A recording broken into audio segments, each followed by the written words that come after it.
Son las 7 de la mañana con 27 minutos. Últimamente muchas de las decisiones del gobierno caen en el terreno del debate político-electoral. Este es el caso de la decisión tomada por el Ministerio de Educación de la reapertura de las escuelas rurales y de la reducción de la carga administrativa de los profesores. Quizá no tanto lo segundo, cuanto lo primero.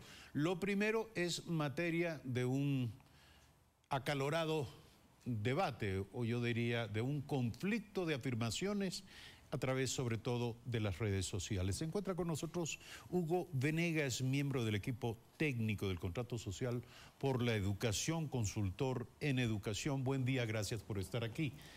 Tratando de entender la verdad de todo esto, ¿cuál es la razón? ¿Qué justifica la reapertura de las escuelas rurales? Buen día. Buen día, muchas gracias. El tema del derecho a la educación es fundamental para todos los niños, niñas, adolescentes en el país, y la Constitución habla de el derecho y la gratuidad de la educación, incluido el bachillerato, ¿no? Y donde hay una comunidad debe haber una escuela. Es fundamental que las escuelas estén cerca de la vida de las comunidades. Las escuelas no pueden estar alejadas de la vida de las comunidades porque son parte sustancial de su integración, de su desarrollo, de su identidad. Y cuando hablamos de alejadas, esto es más que una metáfora. Hablamos de distancia en kilómetros, sí, de una distancia espacial que permita a los alumnos llegar a la escuela. No solamente el tema de la distancia, sino también de los riesgos en el trayecto, y también del tema de las situaciones geográficas que atraviesan los niños.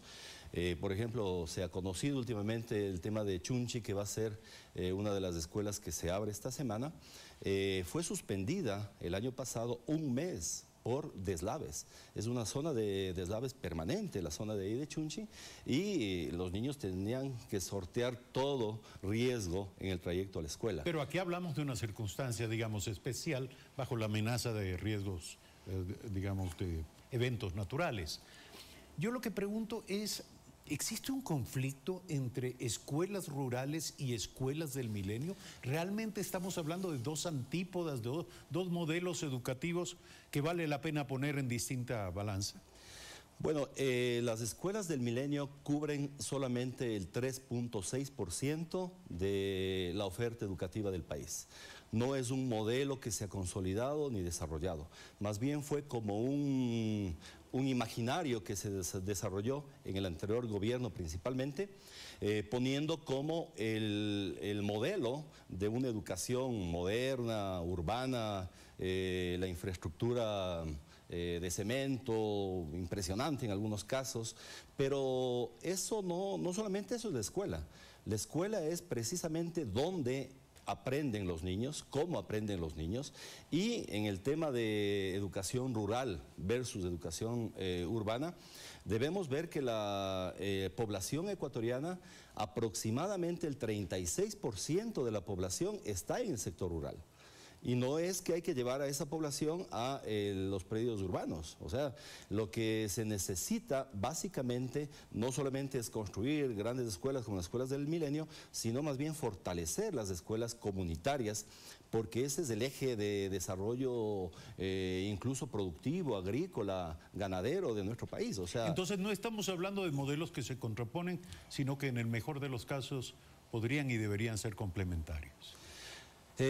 Yo tengo mis críticas al tema de las escuelas del milenio. Hay muchos estudios en favor, en contra, como tú mencionabas, el debate es muy amplio y abierto, pero sí me parece que el efecto que tiene la escuela del milenio en las comunidades rurales es precisamente el cierre de estas escuelas de las comunidades, la migración de las familias a un espacio cerca de la comunidad de la Escuela del Milenio, y según un estudio de Juan Ponce, rector de la Flaxo del 2017, no hay un impacto positivo de las escuelas del Milenio, ni en el acceso a la matrícula, ni tampoco en los logros académicos.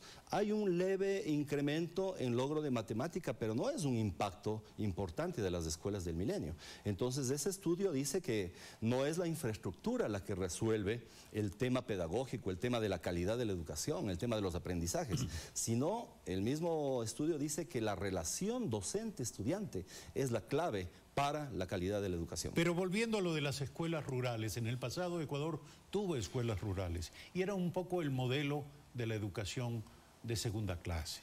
Eran el modelo de la escuela pobre, del maestro encargado de todas las materias, superado por las demandas y requerimientos de sus estudiantes, con pocos recursos. ¿Cómo tener escuelas rurales que no sean un salto al pasado? No solamente es en el tema del pasado, en la actualidad el 52% de las escuelas del país están en el sector rural y muchas de ellas son unidocentes o pluridocentes. Y eso hay en todo el mundo. O sea, hay una película extraordinaria que se llama Ser y Tener, que es una escuela rural en Francia. O sea, no es que es una situación aquí. En toda América Latina existen estas escuelas, algunos llaman multigrado, o escuelas unidocentes, pluridocentes, que tienen su rol fundamental dentro de lo que es la formación de la nueva generación en el sector rural. Por supuesto que el descuido del Estado, al no invertir en el desarrollo rural y en estas escuelas, hace que sean escuelas en algunos casos muy precarias, que la crítica es cierta, pero no es porque la escuela es mala o porque hay y no es porque no deban existir. Y porque no deban existir, sino que el Estado dejó de invertir adecuadamente en docentes, en infraestructura, para que esas escuelas realmente funcionen con calidad. Por lo tanto, ¿cuál es el reto? ¿Cuál es el desafío de la reapertura de las escuelas rurales? Y probablemente, perdón, estamos hablando de retos que también deben ser medidos y considerados en función de las diferencias geográficas del país. Por supuesto.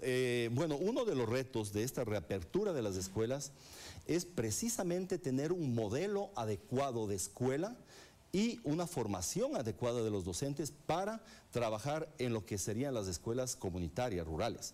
Es distinto el rol que tiene un docente en una escuela multigrado, que se llaman, porque el trabajo docente puede ser mucho más abierto, dinámico, participativo, grupos de trabajo, de investigación práctica en la comunidad, de conocimiento de su entorno y no solamente de transmisión de contenidos y materias. Hablando de ello, la escuela rural está ubicada en el contexto de una comunidad.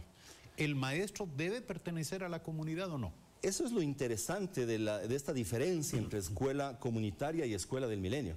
La escuela del milenio es una infraestructura impresionante de cemento cerrada.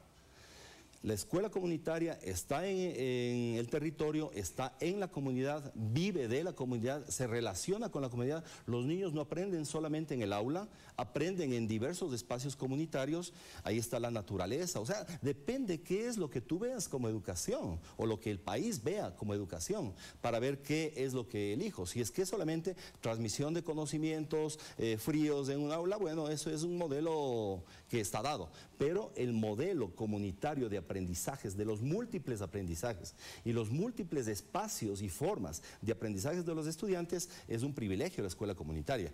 Pero la formación docente ahí es crítica y ahí yo sí saludo el tema de hacer que los docentes tengan un rol prioritariamente pedagógico y no administrativo. Ahí hay un error en los últimos años en el tema del tratamiento de la política docente.